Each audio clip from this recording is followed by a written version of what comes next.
Bonjour, bienvenue aux ateliers de la Gazelle des Sables. Je vais vous présenter donc notre gamme de petits voiliers sympathiques, à commencer par la Gazelle des Sables, donc la copie d'un tonnier des siècles derniers en réduction. 2,70 m de coque, 55 kg et tout le bonheur de naviguer. C'est un bateau qu'on pourra agréer de plein de façons différentes. Ce mât, qui est ici en aluminium laqué faux bois, peut être planté donc sur l'emplanture arrière pour une version sloop, mais également installé au poste avant pour une version 4 boats. Ce sera l'idéal pour pouvoir naviguer avec juste une seule voile pour faire l'initiation des enfants ou la navigation gros temps. Ensuite, on reculera donc ce mât à cette position. On rajoutera un bout dehors qui est totalement amovible, équipé d'un foc autovireur latté.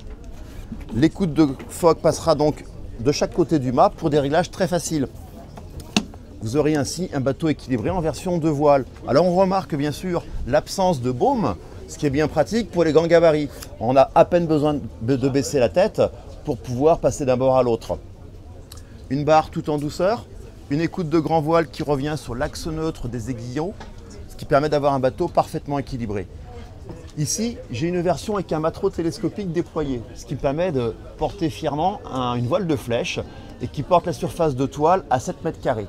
On pourra compléter par la suite avec des voiles d'avant, grand génois ou spi asymétriques, de manière à aller jusqu'à 12 à 14 mètres carrés. Le bateau, petit, permettra quand même de bien tenir la mer, puisque vous avez donc sous le caisson principal ici, un ballast qui va se remplir automatiquement. Alors comment? À l'arrière, vous avez une petite roulette qui est intégrée dans le profil de quille et par laquelle l'eau va rentrer à ce niveau-là. Et à l'intérieur du bateau, vous avez un évent qui permettra à l'eau de s'échapper, à l'air de s'échapper, pardon.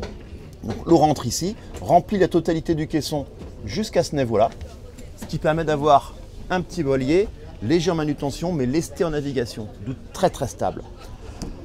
Alors on ne fera pas le test bien sûr maintenant sur le salon, mais en termes de tenue à la mer, en imaginant que le bateau dessale, il se redressera donc automatiquement. Les caissons latéraux sont également totalement moussés pour la submersibilité. Donc j'ai sur ce bateau 180 litres de mousse polyuréthane. Et dans ces caissons latéraux, eh bien, je viens creuser deux petites trappes de manière, alors j'en vois une ici de chaque côté, l'une pour le matériel du bateau et l'autre pour les clés de la voiture ou de la maison, le téléphone portable. Donc tout est prévu dans un univers concentré pour profiter au maximum de sa journée de navigation avec beaucoup de plaisir. En navigation donc, le barreur pourra s'installer donc sur le banc. Donc on sera installé perpendiculairement à l'axe du bateau. Facilement on monte au rappel si besoin en fonction de la force du vent. Et puis les équipiers pourront s'installer devant. Alors je dis bien les équipiers puisque dans ce bateau on charge 180 kg, ce qui correspond à 2 adultes et quelques bagages. Mais pour ma part je navigue très souvent avec mon épouse et mes 2 jeunes enfants. Voilà, c'est du bonheur sur l'eau. En arrivant donc sur la plage, vous avez un bateau qui va pouvoir venir directement beacher. Donc pas de précaution à prendre avec la dérive, tout simplement il n'y en a pas. Le safran est également complètement protégé, donc vous arrivez sur la plage et le bateau va se poser tout simplement sur ses quilles de bouchin en latéral et la bande molle inox au centre, ce qui vous permettra de débarquer d'environ 30 cm d'eau. A l'inverse, la mise à l'eau, eh bien on extraira donc le bateau du chariot de plage et là on va se mouiller globalement jusqu'aux genoux. Voilà, 55 kg de bonheur pour naviguer en famille ou tout seul. En conclusion, eh bien écoutez, on vous attend et on met directement à l'eau. Contactez-nous directement à l'atelier pour faire un essai, toute destination en France.